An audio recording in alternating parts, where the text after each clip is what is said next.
बिस्मिल्लाहिर्रहमानिर्रहीम। अस्सलाम वालेकुम बेटा। उसके नाम से आगाज़ के जिसके नामों में से एक नाम रहमान के जिसके नामों में से एक नाम रहीम के जो सबके सुनता है, सब कुछ सुनता है और सबसे पहले सुनता है। तो आज का जो लेसन है बेटा, उसमें जो एक्सरसाइज हम पढ़ेंगे वो 9 to 12 जो रिव्यू है उसमें कंडीशनल टाइप 2 की बात को कर रहा है। तो उसी को आज आपकी खिदमत में पेश करूँगा। तो कंडीशनल सेंटेंस जो हैं वो आपको पहले भी अर्ज़ कर चुका कि इसकी 3 टाइप्स हैं, 1, 2 और 3। अब हमने याद रखने के लिए इसको किस तरह से तैयार करना है कि ये हमें भूले ना, हमें याद रह जाए। हम ये देखेंगे कि कंडीशनल सेंटेंस को हमने नाम दे दिया याद आने के लिए इफ़ सेंटेंस। तो जब हमने इनको इफ़ सेंटेंस कह दिया तो फिर हमें पता लग गया कि अब इफ़ से फ़िक्रा हमने जब स्टार्ट करना है तो उसके बाद हमने टाइप 1 में बात करनी है कि इफ़ के बाद V1 आए। याद रह जाएगी ये बात, हमें याद करनी नहीं पड़ेगी, हमें याद हो जाएगी कि इफ़ सेंटेंस को याद करने के लिए हम क्या करेंगे कि इफ़ वाला हिस्सा जो है टाइप 1 की बात करेंगे तो इफ़ वाले हिस्से में V1 यूज़ करेंगे। अगर इफ़ सेंटेंस जो है, कंडीशनल सेंटेंस जो है टाइप 2 की बात करेंगे तो इफ़ वाले हिस्से में हम V2 इस्तेमाल कर देंगे। इसी तरह अगर हम इफ़ सेंटेंस यानी कंडीशनल सेंटेंस को हमने इफ़ सेंटेंस का नाम दिया ताकि हमें ये हमारी याद में ये बाकी रह जाए, हमें याद भी ना करना पड़े। तो इफ़ सेंटेंस को जब टाइप 3 की बात करेंगे, कंडीशनल सेंटेंस की जब टाइप 3 की बात करेंगे तो हम क्या करेंगे, हम इफ़ वाले हिस्से में इफ़ क्लॉज में V3 इस्तेमाल करेंगे, वर्ब की थर्ड फॉर्म इस्तेमाल करेंगे। फिर सुन लीजिए, अगर हम इफ़ सेंटेंस को याद करना चाह रहे हैं तो इफ़ क्लॉज को हम टाइप 1 में जब लेके डिस्कस करेंगे तो टाइप 1 जो है उसमें हम इफ़ क्लॉज में V1 इस्तेमाल कर देंगे।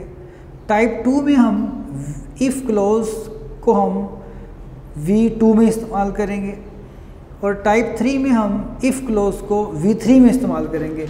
यानी हम क्या करेंगे, टाइप 1 जो है उसमें हम इफ़ क्लॉज में V1 इस्तेमाल करेंगे। तो V1 का मतलब है प्रेजेंट इंडेफिनिट टेंस, क्योंकि प्रेजेंट इंडेफिनिट टेंस जो है उसमें वर्ब की फर्स्ट फॉर्म इस्तेमाल होती है। यही हमने याद रखना है। और दूसरे हिस्से में फ्यूचर इंडेफिनिट इस्तेमाल करेंगे, वहाँ वर्ब की फर्स्ट फॉर्म से पहले एस और यस आएगा, और सॉरी शैल या विल आएगा, क्योंकि एस और यस प्रेजेंट इंडेफिनिट टेंस में है। तो फ्यूचर इंडेफिनिट में हम शैल विल के साथ फर्स्ट फॉर्म इस्तेमाल करेंगे।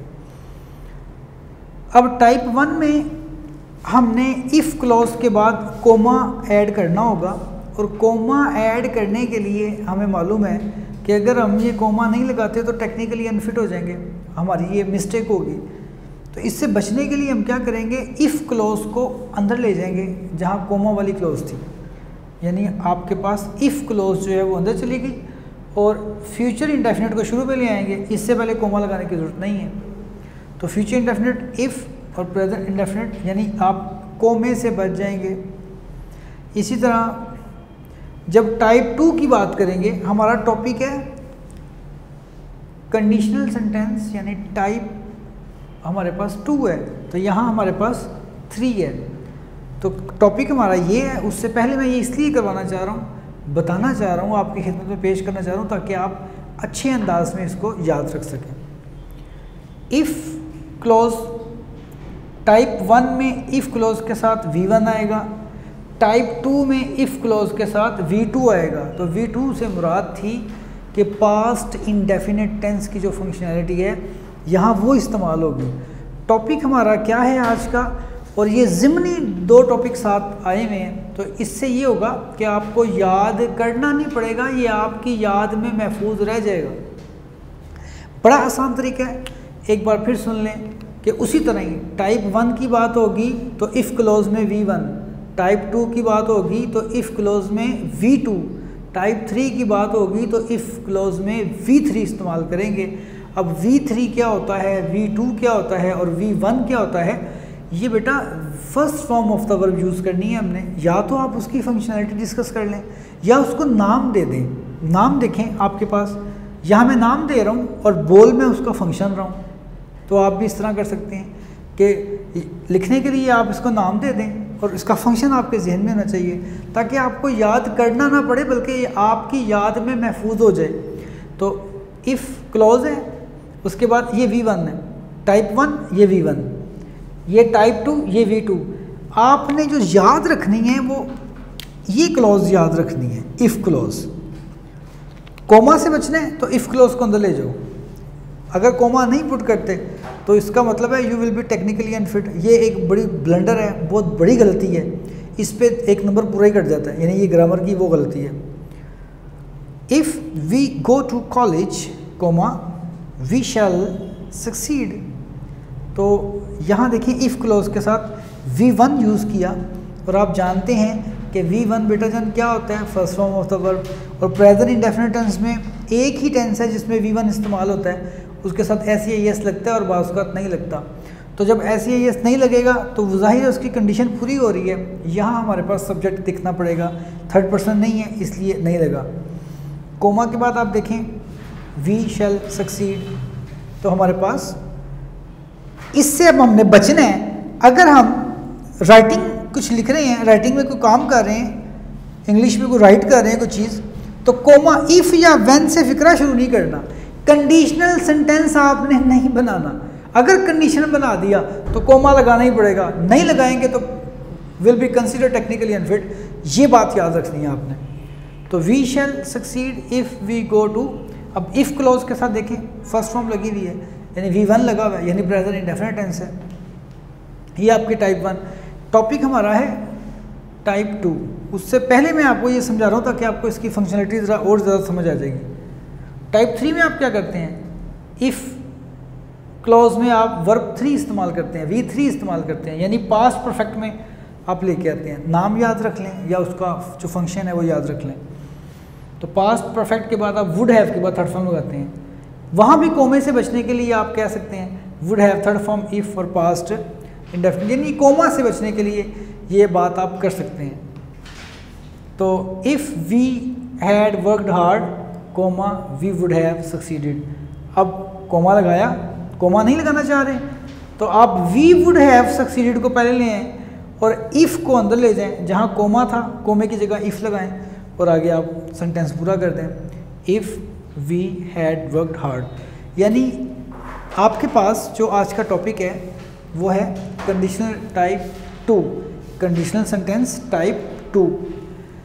अब ये होता क्या है, कंडीशनल टाइप 2 में हमने ये देखना होता है कि हम एक्सपेक्ट नहीं करते किसी चीज़ के बारे में कि अगर ये ऐसा होता, अगर आप मेहनत करते तो कामयाब हो जाएंगे, अगर आपने मेहनत की होती तो कामयाब हो जाएंगे। यानी हम एक्सपेक्ट नहीं कर रहे, हम एक्सपेक्ट नहीं कर रहे।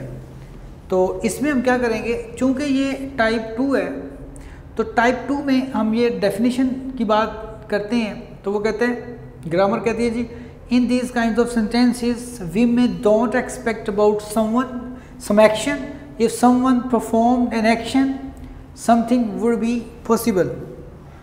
कि अगर कोई एक्शन हुआ होता तो कोई चीज़ उसका रिजल्ट मौजूद होता। तो यहाँ देखें हमारे पास चूँकि ये टाइप 2 है, हमारे पास ये टाइप 2 है, तो टाइप 2 से मुराद थी याद रखने के लिए हमारे पास एक बड़ा सुनहरी जो है वो कानून था, या जो हमने एक अंदाज अपना लिया हुआ है कि अगर इफ़ V1 की बात करेंगे तो इफ़ के साथ V1 आएगा। यानी अगर टाइप 1 की बात करेंगे, अगर टाइप 1 की बात करेंगे कंडीशनल की, तो इफ़ के साथ V1 आएगा, यानी फर्स्ट फॉर्म आएगी वर्ब की। अगर टाइप 3 की बात करेंगे तो इफ़ के बाद जो है वो V3 आएगी। ये एक बड़ा आसान सा फार्मूला हमने बनाया हुआ है। यहाँ चूँकि टाइप 2 है तो अब इफ़ वाला हिस्सा ऑटोमेटिकली हमें याद हो गया कि V2 आएगा, यानी वर्ब की सेकंड फॉर्म आएगी। और हम ये भी जानते हैं कि अगर हम इस तरह याद करना चाहें कि वर्ब की सेकंड फॉर्म आती कहाँ है, तो उसका नाम ले लेते हैं जी, शाबाश, लीजिए नाम, गर्ड, पास्ट इंडेफिनिट, वेरी गुड। आप सेकंड फॉर्म लगाते हैं पास्ट इंडेफिनिट में, तो इफ़ के साथ देखें पास्ट इंडेफिनिट कोमा और वुड के बाद फर्स्ट फॉर्म। यहाँ फिर वही जो एक हमारे पास मौका है बचने का, अगर आप चाहते हैं कि गलती ना हो तो फिर आप इस तरह भी लिख सकते हैं कि वुड के बाद फर्स्ट फॉर्म वाला हिस्सा पहले लें और कोमा की जगह इफ़ लगा दें और इफ़ के बाद पास्ट इंडेफिनिट लगा दें। फार्मूला दोनों तरह से सेम ही रहेगा, चाहे आप उस तरह से आ जाएं चाहे आप इस तरह से आ जाएं। इफ़ क्लोज को ही आपने याद रखना है कि टाइप 1 में इफ़ क्लोज फर्स्ट फॉर्म यानी V1, टाइप 2 में इफ़ क्लोज V2 और टाइप 3 में इफ़ क्लोज V3। यानी ये बड़ा सिंपलेस्ट था एक फार्मूला बन गया। क्वेश्चन जो आएगा आपको ऑब्जेक्टिव में वो आपसे पेपर सेटर जो होगा वो आपसे ये पूछेगा, ये सेंटेंस देगा आपको ये सेंटेंस देगा, suppose if we had worked hard we would have succeeded, या इसको डिसअरेंज करके देगा। डिसअरेंज कैसे करेगा? We would have succeeded if he had worked hard, दोनों में से कोई एक ही तरह की बात है, बात एक है अंदाज दो हैं, तो किसी भी अंदाज से वो पूछेगा। तो आपने सिर्फ एक बात ज़हन में रखनी है कि इफ़ क्लोज को देखना है कि इफ़ क्लोज में क्या लगा हुआ है। अगर बेटा जान इफ़ क्लोज में थर्ड फॉर्म लगी हुई है तो ये टाइप 3 होगी, इफ़ क्लोज में सेकंड फॉर्म लगी हुई है तो ये टाइप 2 होगी, इफ़ क्लोज में अगर फर्स्ट फॉर्म लगी हुई है तो ये टाइप 1 होगी। ये आज का हमारा टॉपिक है, आपने बड़े एहतमाम से बड़े ध्यान से इसको देखना है। अब देखें यहाँ मैं बात करने लगा हूँ, if he came here comma I would help him, तो if he came here I would help him, क्या ये इसकी जो फंक्शनैलिटी है रूल के मुताबिक है? जी बिल्कुल। यहाँ हमारे पास क्या है, यहाँ हमारे पास इफ़ क्लोज है और इफ़ क्लोज के बाद आप पास्ट इंडेफिनिट लगा रहे हैं, आगे वुड के बाद आप ठीक बिल्कुल ठीक है। अगर उसको पहले लेके आना चाह रहे हैं तो तब भी इफ़ के बाद पास्ट इंडेफिनिट ही रहेगा, इफ़ क्लोज के बाद ये पास्ट इंडेफिनिट रहेगा, यानी हमारी शर्त पूरी हो रही है। तो हम ये कह सकते हैं कि जनाब if he went Karachi comma he would visit the sea, he would see the sea, यानी वो देखेगा समंदर अगर वो गया। तो इसको हम डिसअरेंज करने लगे हैं, he would visit the sea, he would see the sea if he went Karachi, अगर वो कराची गया तो वो सैर करेगा किसकी? समंदर की। ये बेटा जान आपका आज का टॉपिक है, बड़े ध्यान से बड़े एहतमाम से आपने इसको याद रखना है। कंडीशनल सेंटेंस को याद रखने के लिए इफ़ सेंटेंस को याद रखना बड़ा ज़रूरी है। उसको नाम दें इफ़ सेंटेंस का, जब आप उसको नाम देंगे इफ़ सेंटेंस का तो फिर आपको याद करने में कुछ मुश्किल नहीं होगी। आप उसको जैसे ही सेंटेंस आपके सामने आएगा आपको उसकी टाइप का पता चल जाएगा। अगर आपने इस टाइप से, जिस टाइप से हम आपकी खिदमत में पेश करना चाह रहे हैं, अगर इस टाइप से आप करेंगे तो वो आपको याद हो जाएगा। बेटा जान आपका शुक्रिया, अल्लाह पाक आपको आपके वालिदैन को हर तरह से हर जहान में आसानियाँ अता करे, आमीन। अस्सलाम वालेकुम।